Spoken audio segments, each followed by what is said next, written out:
우리에게 만약 사도행전이라고 하는 성경 66권 중에 이 책이 없었더라면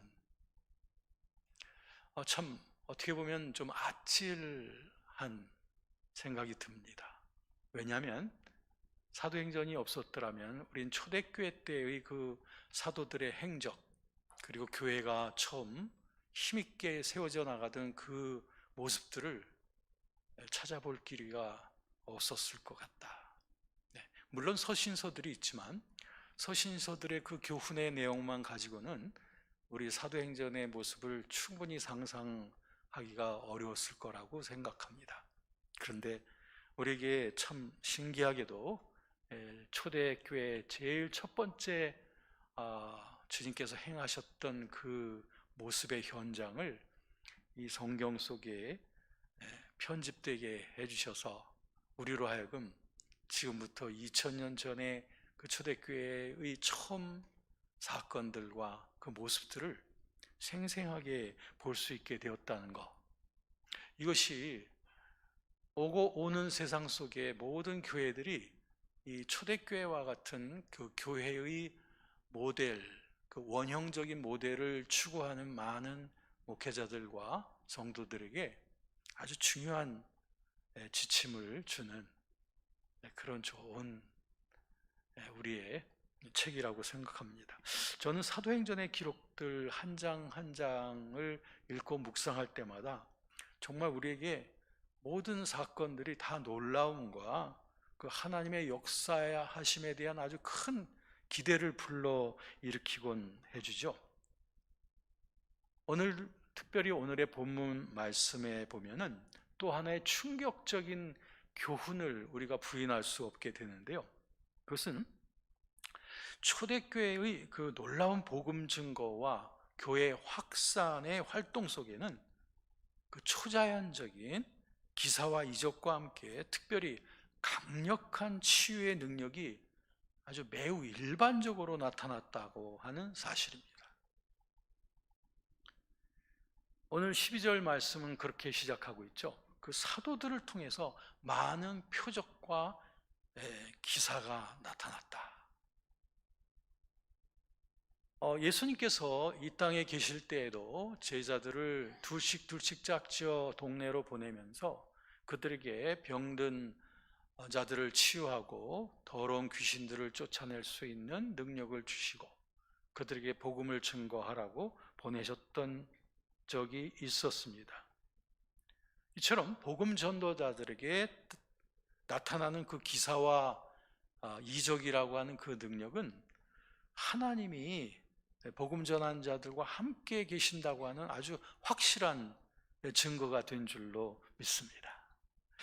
이런 표적과 기사는 이 땅에 교회가 시작될 바로 그 처음부터 일어났거든요. 그래서 사도들에 의하여 우리는 사도행전의 처음 장면들을 보게 되면 성전 미문에 앉아있던, 오랫동안 평생 앉아있던 분이 기적적으로 일어났던 사건, 그리고 아나니아와 삽비라가 갑자기 죽어 넘어졌던 그런 사건들, 이런 사건들 뒤에 이어서 이런 강력한 그 치유의 역사들이 일어난 것을 우리들은 보게 되는 거죠. 그렇기 때문에 초대교회의 그 놀라운 형성의 배경에는 이런 하나님의 능력의 현존하심이 빼놓을 수가 없었구나 하는 것을 알 수 있습니다.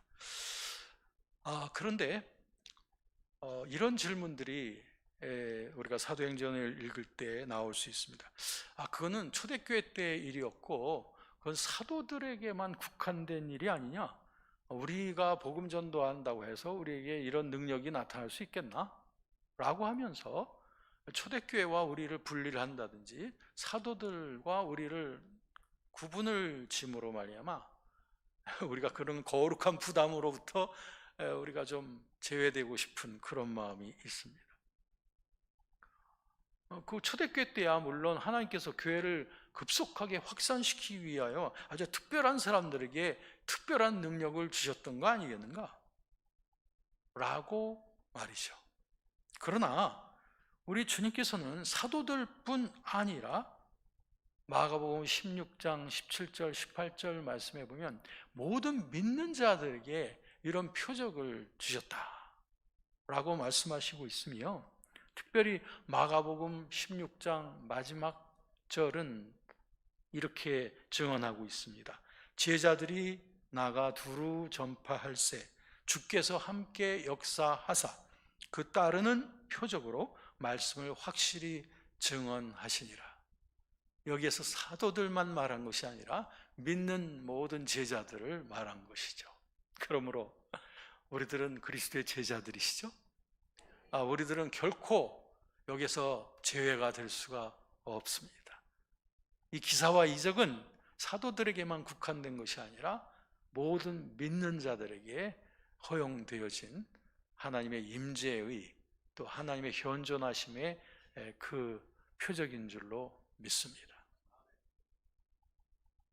자, 그러면 이 사도들을 통한 치유의 능력이 나타났던 그 현장 속으로 한번 들어가 보도록 하겠습니다. 이 현장에 보면 사람들이 수없이 사도들 앞에 나옵니다. 그들 중에 병들어서 걷지도 못하는 사람도 있었으며, 이런 사람들은 침대와 요에다가 누워가지고 사람들이 데리고 와서 사도들 앞에 뉘어 놓았던 것이죠. 그러면서 그들이 무엇을 바랬냐면, 혹시라도 베드로의 그림자조차라도 누구에게 덮이기만 하면은 나음을 받겠다라고 하는 그런 기대와 소망을 가지고 나와 있었던 거예요. 이 말씀을 보면 그 혈루병 걸렸던 그 여인이 생각이 나시죠? 그 혈루병 걸린 여인이 예수님의 옷자락만 만져도 고침받겠다고 하는 그런 믿음과 기대를 가졌었던 거 여러분 기억나시죠? 이것은 이런 강한 소망과 기대, 이것은 바로 믿음을 통해서 나온 것입니다. 믿음은 바라는 것들의 실상이요, 또 보지 못하는 것들의 증거이며, 야고보서 2장 17절에도 보면 행함이 없는 믿음은 그 자체가 죽은 것이라서, 진짜 살아있는 믿음은 그 믿음에 따르는 그 행동이 나타나는 것인데, 바로 베드로의 그림자라도 닿기를 바라는, 또 예수님의 옷자락이라도 만져지기를 바라는, 이것은 분명 참 진실한 믿음이었다라고 생각합니다. 여기서 많은 사람들이 침대와 요에 뉘어진 채로도 베드로의 그림자조차라도 덮이기를 고대했다고 하는 점, 이게 참 흥미로운 내용입니다. 하필이면 베드로의 그림자일까? 고대 사람들은요, 흔히들 생각하기를 그림자라고 하는 것이 사람에게 붙어 있는 것이라고 생각을 많이 했습니다. 예를 들어서 유대인들의 법에 의하면 사람의 그림자가 시체에 닿으면 그 시체가 좀 부정해진다, 마치 그 사람이 직접 시체를 만지기라도 했듯이 부정해진다, 이렇게 그림자와 사람을 이렇게 붙어 있는 것으로 많이 생각을 했습니다. 이런 인식 속에서 베드로의 그림자라도 닿기를 바랬다고 하는 것은 베드로가 와서 직접 안수라도 해줄 것 같은 효과가 그림자에 있을 거라고 기대했던 것이죠. 이와 비슷한 경우가 또 많이 나옵니다. 특별히 생각나시는 게 있죠? 바울의 손수건과 그리고 앞치마를 가져다가 병든 사람에게 얹자 병도 낫고 귀신도 떠나갔다라고 하는 내용이 사도행전 19장에 나오고 있습니다. 예수님의 옷자락만 만져도 좋겠다라고 하는 그 기대와 믿음, 그런가 하면 예수님께서 어떤 눈먼 자에게는 침으로 진흙에 이겨서 눈에다가 발라주었던 그런 일들도 있습니다. 이런 일들과 대조적으로 백부장에게는 예수님께서 어떤 수단이나 어떤 방법이나 도구나 어떤 것도 사용하지 아니하시고 내 믿음대로 되라 라고 했을 때 놀라운 기적이 백부장 하인에게 나타났던 것을 우리가 압니다. 어떤 차이가 있는 것일까요? 왜 어떨 때는 예수님께서 이런 도구나 수단을 사용하시고 어떨 때는 내 믿음대로 되어라. 사람을 차별하시는 걸까요? 네, 거기에는 아주 단순한 하나의 차이가 있습니다. 그건 뭐냐면 그 대상에 따라서 믿음이 있고 없고에 따라 또는 믿음이 좀 강하거나 약하거나에 따라서 하나님께서는 여러 가지 방법, 수단을 사용하실 수 있고 아니면 그들이 갖고 있는 그 믿음을 그대로 자기들이 고백하도록 하기도 하는 것이죠. 그래서 진흙에다가 침을 이겨가지고 눈에다 바르는 예수님의 그 행위, 그랬을 때 그 눈먼 사람은 아마도 예수님이 자기 눈을 만져주면서 좀 어루만져주고 뭔가 특별한 그런 어떤 처방을 좀 해주기를 기대하는, 또 그런 처방을 받는다면 나을 것이라고 하는 어떤 그 정도의 믿음이 있었으리라고 생각이 되는 거죠. 예수님께서 병을 치유하실 때도 여러 가지 방법을 사용하신 걸 보게 됩니다. 예수님은 결코 비인격적인 분이 아니시기 때문에 예수님은 될 수 있으면 그 환자가 갖고 있는 그 믿음을 통하여 스스로 하나님의 치유가 임하게 되기를 주님은 가장 바라셨어요. 그러나 그 사람에 따라서 어떤 사람들은 그런 믿음이 있는 분이 있는가 하면 어떤 분들은 믿음이 너무 약해서 그래도 그 손으로 좀 제 머리에다 좀 얹어 주십시오. 그럼 나을 것 같습니다.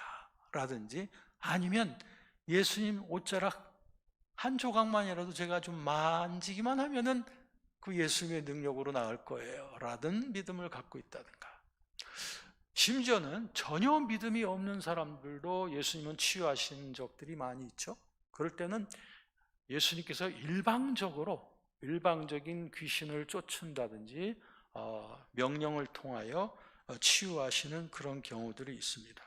아무튼 주님께서는 될 수 있으면 우리 스스로 갖고 있는 믿음을 활용하게 되기를 가장 원하시지만 종종 이런 수단이나 도구들을 사용하실 때가 있는 것처럼 예수님의 옷자락이라든지 바울의 손수건 또는 베드로의 그림자, 이런 것들이 바로 그런 믿음을 우리의 믿음을 촉발시켜주는 그런 어떤 역할을 해주었다라고 봅니다.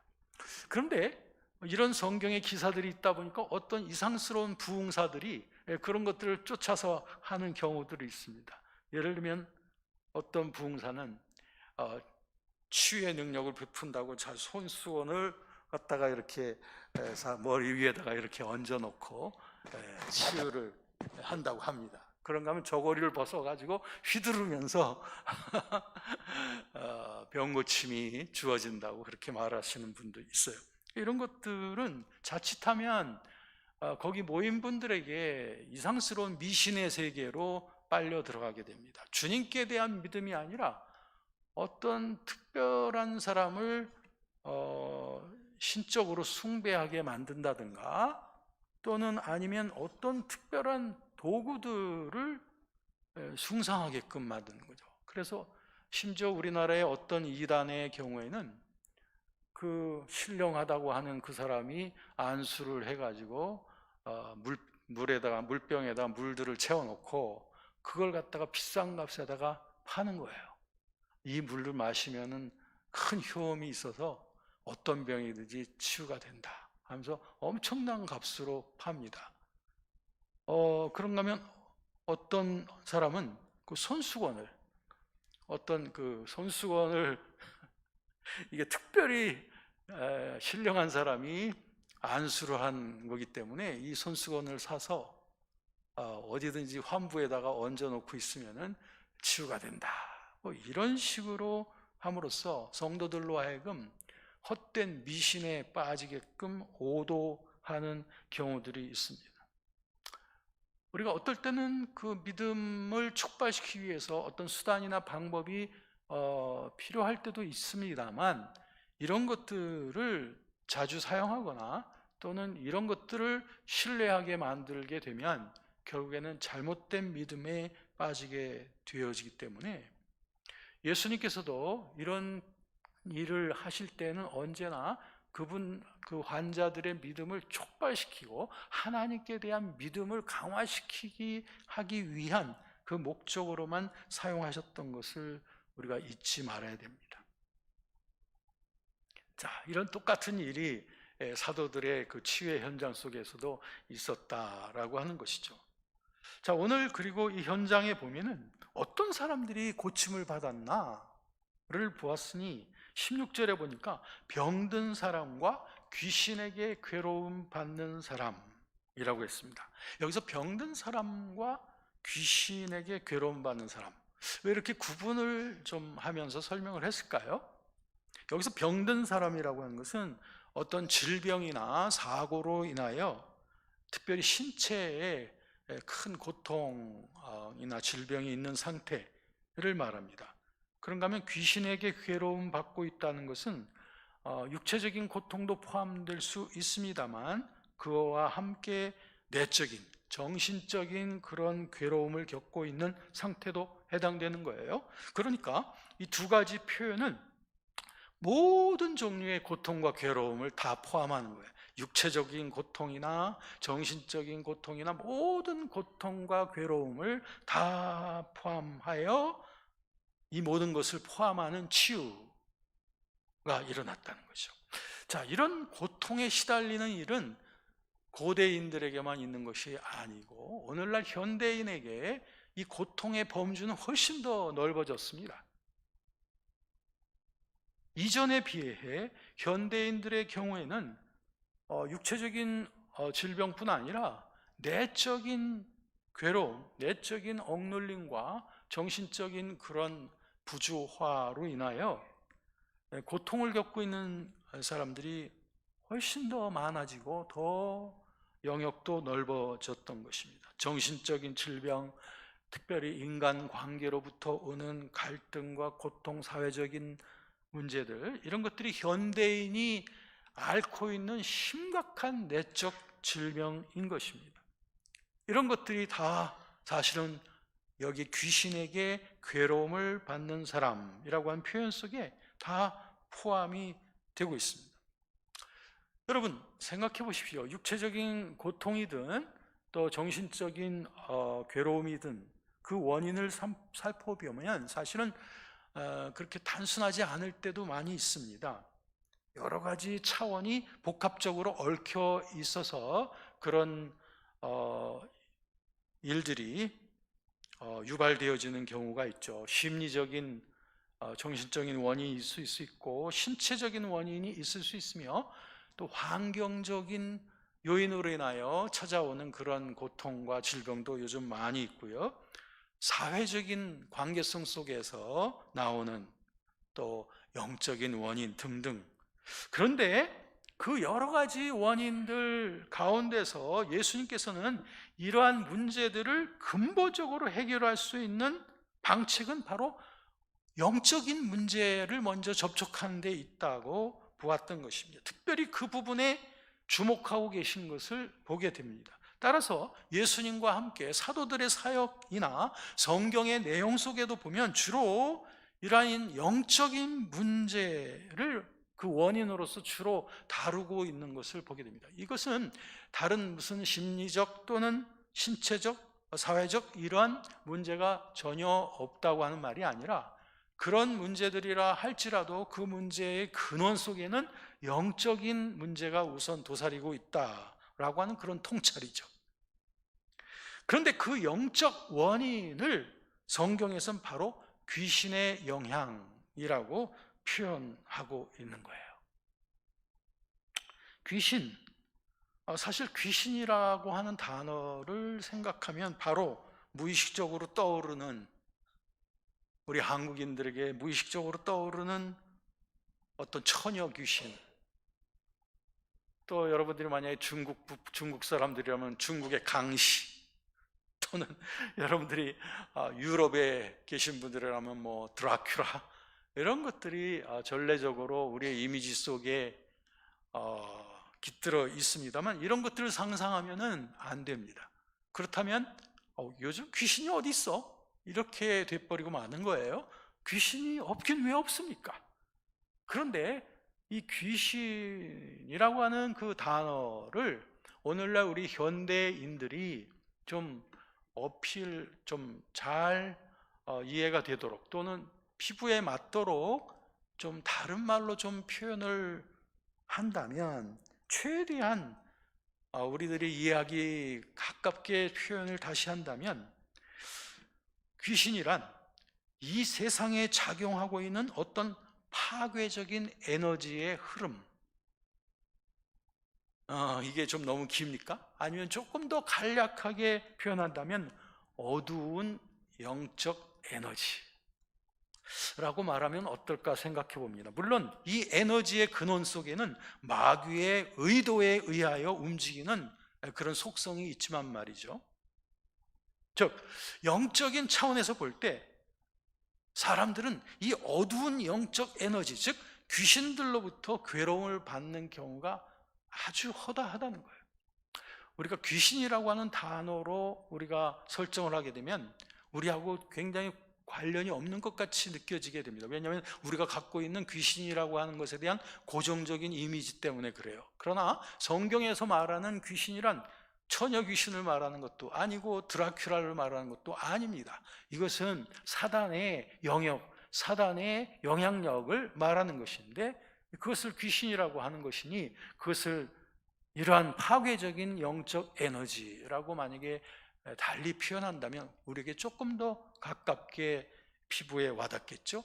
그렇다면 오늘날 우리 현대인들은 얼마나 이 파괴적인 어두운 에너지에 의하여 손상되어지고 파괴되어지고, 그리고 눌리고, 그리고 끌려다니고 있는지, 정말 그 강도는 지나간 어떤 때보다도 훨씬 더 강한 것이 아닌가. 그렇다면 성경적인 용어로 다시 바꿔 말한다면, 오늘날 현대인들은 지나간 어떤 시대보다도 더 귀신들의 영향에 의하여 시달리고 짓눌리고 있는 사람들이 많다라고 말할 수 있는 것입니다. 그런데 이 병들고 그리고 귀신에게 괴로움 받는 사람들이 나음을 받았는데 16절 말씀해 보니까 다 나음을 받았다. 저는 이 한 표현 때문에 상당한 시간을 말씀 준비하면서 보냈습니다. 뭐냐면, 이런 사람들이 많이 나음을 낳았다가 아니라 다 나음을 얻었다라고 하는 것입니다. 그러면서 이 다라고 하는 이 용어와 함께 또 다른 예수님의 행적을 보니까 마태복음 9장 35절에서 예수님께서도 백성 가운데 모든 병과 모든 약한 것을 고치셨다. 모든 병든 자들이 예수님으로부터 치유받은 것처럼 모든 병든 자들과 귀신에게 괴로움 받는 자들이 사도들로부터 다 고침을 받았다는 거예요. 저는 또 생각합니다. 왜 주님께서는 어떻게 해서 이 모든 사람들을 다 고치셔야 했던가? 한 사람도 빠짐없이 그 주님 앞에 병들고 괴로움 상태에서 나온 모든 사람들을 주님이 다 고치셔야 될 이유가 뭔가? 거기에 대한 한 가지 답변, 분명한 답변은, 그때 그곳에 나온 모든 불신자들의 병을 고치는 것이 하나님이 원하시는 뜻이셨기 때문이다. 왜? 그래서 이 나음 받은 이 기적 사건을 통하여 복음이 신속하고 강력하게 증거되기 위함이었다. 네. 그 목적 분명한 거죠. 자, 그러고 나니 이 놀라운 기적 사건으로 인하여 어떤 결과가 나타나느냐? 12절에 보니까 그 결과 믿는 이들이 마음을 같이하여 계속해서 모였습니다. 사실 그 사람들이 집이 없어서 매일같이 모인 것이 아닙니다. 그들은 자기들의 집이 따로따로 있었습니다. 그래도 그들은 계속해서 모였습니다. 마치 히브리서 10장 25절에 그날이 가까움을 볼수록 더욱 함께 모이기를 힘쓰라고 하는 그 말씀처럼 말이죠. 그런가 하면 그 주위에서 이 사도들과 그 믿는 자들의 무리 속에 감히 합류하지는 못하는 수많은 사람들이 있었어요. 그런데 이 사람들이 다 그 일을 보고 들었습니다. 그런데 이들에게서 나타난 반응이 정말 대조적이에요. 뭐냐면 두 가지 서로 대조되는 반응을 보이고 있어요. 뭐냐면은 감히 이 사도들의 무리에 합류하지 못하고 두려워서 합류하지 못했다라고 하는 것이 하나의 반응이고, 또 하나의 반응은 뭐냐면 그들을 칭송했다, 그들을 사도들을 칭찬했다고 하는 거예요. 어떻게 보면 이 두 가지 태도가 너무나 상반되어지는 거라. 아니, 어떻게 두려워하는데 또 칭찬을 했다? 그 두 가지 이유가 분명하죠. 왜 두려워했을까요? 그들은 이 사도들이 유대교 지도자들로부터 핍박받고 있는 것을 보면서 그들과 합류할 경우 자기들에게 굉장히 엄청난 불이익이 다가올 것을 두려워했고요. 그리고 그들은 아나니와 삽비라 사건을 보거나 또는 들었던 사람들입니다. 이거 잘못했다가는 우리도 그 꼴 나겠구나 라고 하는 그 엄청난 두려움과 경외감이 생겼기 때문에 감히 사도들의 무리에 합류는 하지 못합니다. 그런데 사도들과 이 제자들을 통하여 나타나는 그 놀라운 능력은 분명한 하나님의 현존하시는 능력이었기 때문에 저 사람들이야말로 진정 하나님의 종들이구나 라고 하는 그 경외감으로 그들을 칭송하고 존경했다라고 하는 것입니다. 여러분, 이런 그 마음속에 이런 사모하는 마음이 들었습니다. 오늘날 크리스찬들이 세상 안 믿는 사람들로부터 이 두려움과 존경의 대상이 되었으면, 안 믿는 사람들이 우리의 삶을 보면서 우리에게서 나타나는 하나님의 능력과 사랑을 보면서 그러나 감히 우리들에게 합류는 하지 못합니다. 왜냐하면 그렇다면 자신의 모든 죄성이 드러나고 여러 가지 사회적인 불이익, 경제적인 불이익 이런 것들이 다가올 것을 걱정하고 두려워한 나머지, 그러나 또 한편으로는 진짜 저 사람들은 정말 하나님의 사람들이야, 정말 멋있는 사람들이지 라고 존경을 받을 수 있는, 이 두려움과 존경의 대상이 될 수 있는 우리 복된 교회 되었으면 좋겠습니다.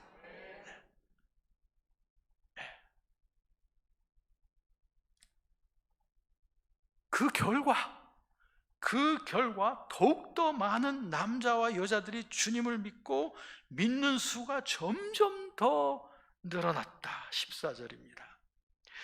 이 늘어난 수가 말이죠, 점점 늘어나는 것을 보게 됩니다. 사도행전 3장에 보면 오순절날 3,000명, 여기서 아마 남자들의 숫자들을 주로 계수했겠죠.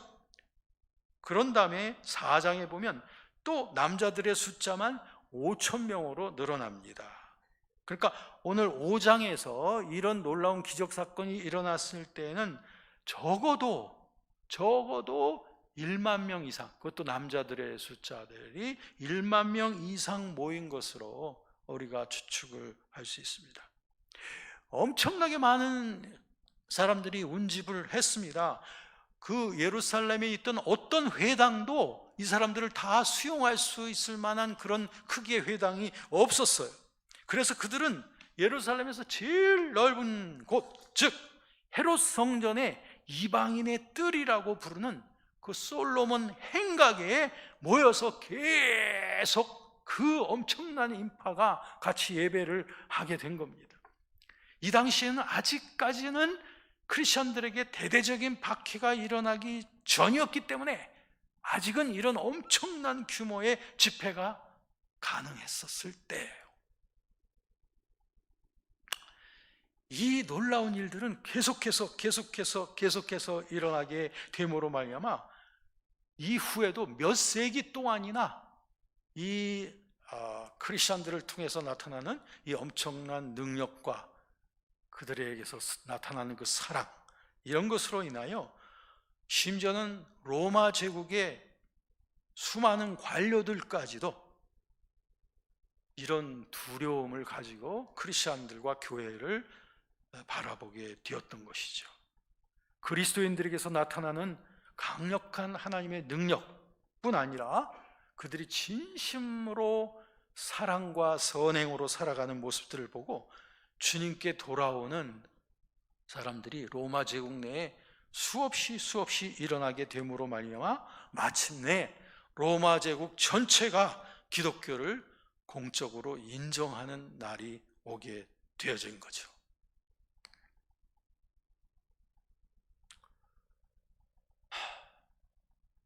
정말 우리에게 이 사도행전이 우리 손에 있다는 것이 얼마나 다행스러운지 모르겠습니다. 우리는 언제든지 그 사도행전 속으로 들어갈 수가 있을 수 있고 그 사도행전으로부터 또 배울 수가 있으며 거기에 나타나는 그 능력과 그리고 그 아름다운 사랑의 교회, 언제나 우리가 본받아 갈 수 있기 때문이죠.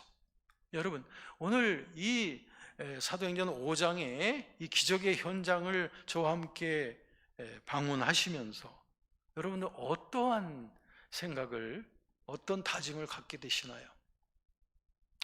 그 당시에 그 수많은 병든 자들이, 문제 있는 자들이 어떤 자기가 움직이지도 못할 정도가 됐음에도 불구하고 사람들의 도움을 받아가지고서라도 사도들 앞에 나아가서 고침받으려고 했던 것처럼 오늘날도 이런 사모함으로, 이런 간절함으로 주님 앞에 나아가는 우리의 갈망이 있어야 될 줄로 믿습니다.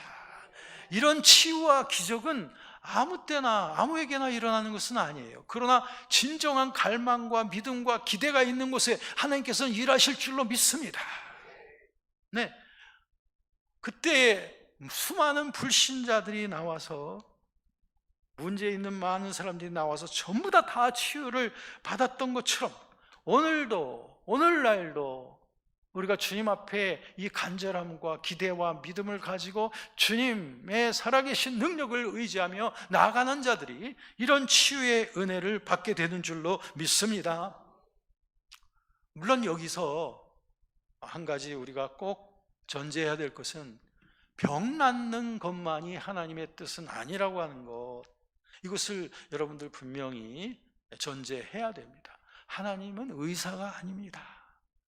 하나님께서 우리 병을 치료하실 그 목적 가지고 이 땅에 오신 거 아닙니다. 우리의 영혼의 구원과 성숙을 위해서 오신 줄로 믿습니다. 그러므로 주님께서 우리의 질병을 치유해야 하신다면 거기에는 더 높은 뜻과 더 높은 하나님의 목적이 있을 때 주님께서는 그 일을 행하시는 거죠. 반대로 말씀드리면 믿는 자들 가운데서도 하나님이 허락하시는 고통이나 질병 가운데 여전히 머물러 있는 분들이 얼마든지 있습니다. 종종 우리는 사도 바울의 가시 얘기를 많이 하고 있습니다. 바울의 그 육체의 가시라고 하는 것이 도대체 무엇을 의미하는 것이냐라고 하는 것에 대해서는 성경 주석가들 가운데 몇 가지 해석들이 분분하긴 하지만, 그러나 바울에게 그런 가시가 있었던 그 이유는 분명히 본문에 기록되어 있는 것이죠. 그것은 자만하지 않게 하시려고, 그리고 이러한 가시 때문에 사도 바울은 주님 앞에 겸손함으로 늘 머무를 수 있었던 것이고, 그리고 자기의 연약함을 하나님 앞에 감사할 수 있었고, 내가 부득불 자랑할진대 나의 연약한 것을 자랑하리라. 이는 그리스도의 능력이 내게 머물게 하려 하심이라 고 하면서 사도 바울은 자신의 연약함이 오히려 주님의 능력이 내게 머물 수 있는 그 비결이라고 하는 것을 알았기 때문에 바울은 몇 번 기도했지만 고침받지 못하자 바울은 깨달음이 주어짐으로써 이것은 하나님께서 하나님의 영광을 위하여 나에게 머무르게 하신 연약함이구나 라고 하는 것을 깨달은 그 다음부터는 이것을 고쳐달라고 기도하지 아니하고 오히려 이 연약함을 자랑하고 이 연약함으로 인하여 기뻐하고 하나님께 영광을 돌린 줄로 믿습니다.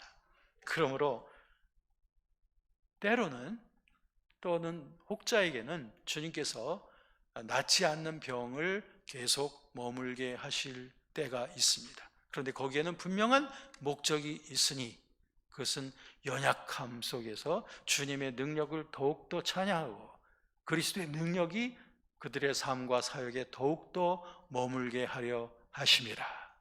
그러므로 그러한 낫지 않는 질병 가운데 계신 분들은 당연히 그 하나님의 의도를 분명히 우리가 깨닫고 넘치는 감사와 그리고 그리스도의 능력을 찬양하는 생애로 우리가 바꾸어 가야 될 줄로 믿습니다.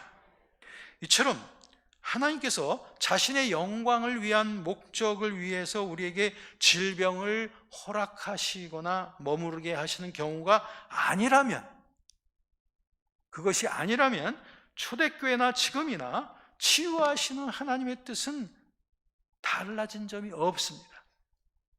초대교회 때도 그 불신자들이 오늘 본문에서 모든 질병과 모든 귀신에게 괴로움받는 모든 사람들이 믿음 가지고 기대를 가지고 나왔을 때 다 나음을 받은 것처럼 오늘날 우리들도 주님 앞에 이런 연약함과 질병과 그리고 여러 가지 곤란함을 갖고 계신 상태에서 우리들이 어떤 태도로 주님 앞에 나아가야 될 것인가를 좀 정리를 해본다면,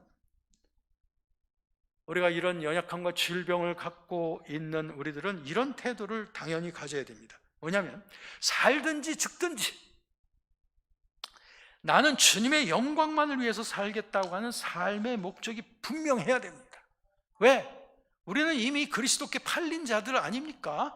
그러므로 내가 질병에 걸려있든 아니든 간에 나는 하나님의 영광을 위해서 사는 자다라고 하는 그런 삶의 목표를 주님 앞에서 분명히 설정을 해야 됩니다. 이 목표가 우리 삶에 분명하다면 우리는 단지 병 낫는 것을 목적으로 해서는 아니 되는 것이고, 살든지 죽든지 주님의 영광을 위해서 살겠습니다 라고 하는 고백이 터져나와야 될 줄로 믿습니다. 이것이 그리스도인입니다. 이것이 그리스도께 드려진 자들의 당연한 삶입니다. 두 번째, 이 베드로 앞에, 사도들 앞에 병든 채로 나왔던 이 사람들처럼 저와 여러분들도 우리의 환경이나 처지가 어떻든지 간에 주님 앞에 더 가까이 나아가려고 하는 구체적인 결단과 행동이 있어야 됩니다. 이 불신자들이 모든 수치와 사람들의 이목을 다 뒤로 하고 주님 앞에 나가서 주님 앞에 나오는 용기와 결단이 필요했던 것처럼, 마찬가지로 우리 믿는 자들도 나의 문제, 나의 연약함, 나의 질병, 모든 문제를 가지고 주님 앞에 더 가까이 가야겠다고 하는 그 용기와 결단을 가지고 주님 앞에 더 가까운 예배로 나아가고, 주님 앞에 더 말씀 가운데로 나아가고, 주님 앞에 더 깊은 기도 가운데로 나아가며 주님께 대한 더 진한 섬김 가운데로 나아가리라고 하는 구체적인 실천이 우리에게 필요합니다.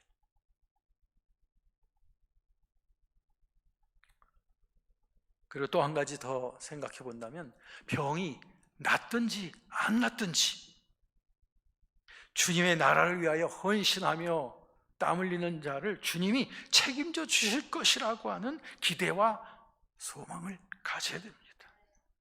이 주님 앞에 나온 병든 자들이 치유될 것을 기대하면서 베드로의 그림자라도 덮이기를 갈망했던 것처럼 우리에게도 이런 갈망, 이러한 기대, 주님의 만져주심으로 인하여 내가 주님의 사역을 하되 건강하게, 아름답게, 그리고 부족함이 없이 튼튼한 몸으로 주님의 나라를 위해서 살아갈 것에 대한 자신의 삶에 대한 기대와 소망과 갈망, 이런 것이 불타올라야 되지 않겠습니까? 이럴 때 아무것도 염려하지 말고 다만 기도와 간구로 너희 구할 것을 하나님께 아뢰라고 하신 그 말씀처럼 아무것도 염려하지 말고 속에는 우리의 질병의 문제, 고통의 문제도 당연히 포함이 되는 것이니 우리는 걱정하지 말고 두려워하지 말고 이 모든 것을 믿음으로 주님 앞에 맡겨드리고, 그리고 그리스도의 평강이 우리의 영혼을 주장하며, 그래서 주님의 그 놀라운 치유가, 그 만져주심이 우리의 병든 육체 그리고 우리의 고통스러운 삶에 만져주심을 기대하며 갈망하면서 나갈 수 있는 우리가 되어야 될 줄로 믿습니다. 저는 그 소망에 대해서 생각을 합니다. 주님께서는 우리가 구하는 것이나 또 주님 앞에 구하거나 우리가 기대하는 것보다도 더 넘치도록 우리에게 응답해 주시는 분이라고 말씀하셨어요. 또한 소망의 하나님이 성령의 능력 가운데서 우리 속에 소망이 넘치게 되기를 원하신다 라고 말씀하셨으니, 여러분, 우리 하나님은 참 좋으신 분이신 줄로 믿습니다.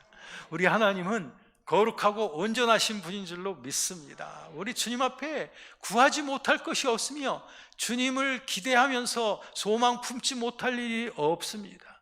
우리가 하나님을 바라며 하나님의 선하심과 거룩함을 의지하면서 주님 앞에 기도로 나아갈 때에 우리 주님께서 우리 마음속에 부어주시는 그 소망을 우린 든든히 붙잡고, 로마서 12장 12절에 있는 말씀처럼 소망 가운데 즐거워하면서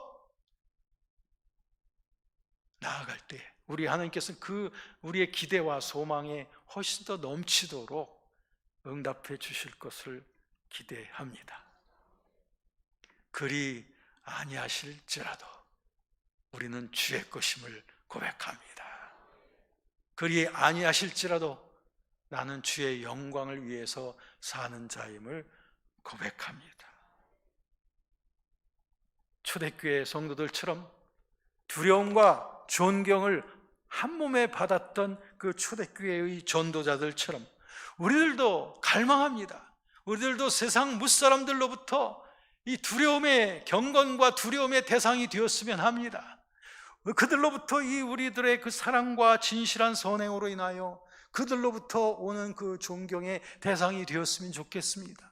그것이 우리의 영광이 위한 것이 아니라 이를 통하여 믿는 자들이 3,000명, 5,000명, 1만 명으로 늘어나게 되며 하나님의 교회가 로마 제국 전체에 공인되어져 가기까지 확산된 처럼 오늘날 우리에게 남겨진 이 선교의 놀라운 과업을 위하여 이 두려움과 칭찬의 대상으로서 살아갈 수 있는, 성령으로 살아가는, 성령으로 봉사하는 우리들이 되어지기를 꿈꾸시지 않으시렵니까?